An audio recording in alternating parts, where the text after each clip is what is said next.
Hello नमस्कार दोस्तों, मैं आपके साथ एक सूचना शेयर करना चाहूँगा।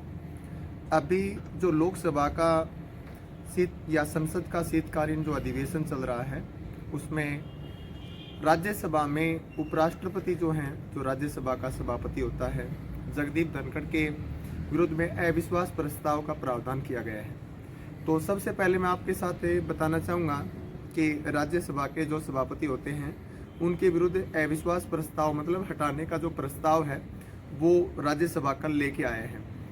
तो इसका प्रावधान जो अनुच्छेद 67 में है, अनुच्छेद 67 के तहत राज्यसभा के सभापति अर्थात उपराष्ट्रपति को राज्यसभा के सदस्य हटाने का प्रस्ताव ला सकते हैं और इसके लिए मिनिमम में 50 सदस्यों के हस्ताक्षर आवश्यक हैं।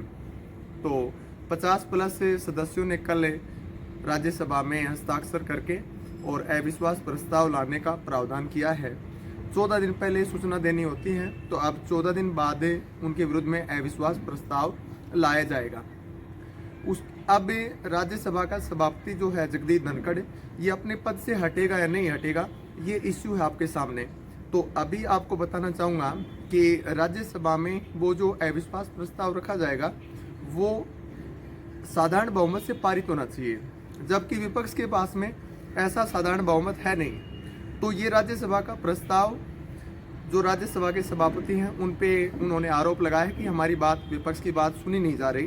तो ये प्रस्ताव पारित तो नहीं होना है, लेकिन परीक्षा के एंगल से आपको ध्यान रखना है कि राज्यसभा के जो सभापति हैं उनको हटाने के लिए राज्यसभा में साधारण बहुमत से वो प्रस्ताव पारित होना चाहिए। उसके बाद वो लोकसभा में जाता है, तो लोकसभा में साधारण बहुमत से प्रस्ताव पारित होने के बाद राज्यसभा का जो सभापति है उसे पद से हटना होता है, उसे हटाया जाता है।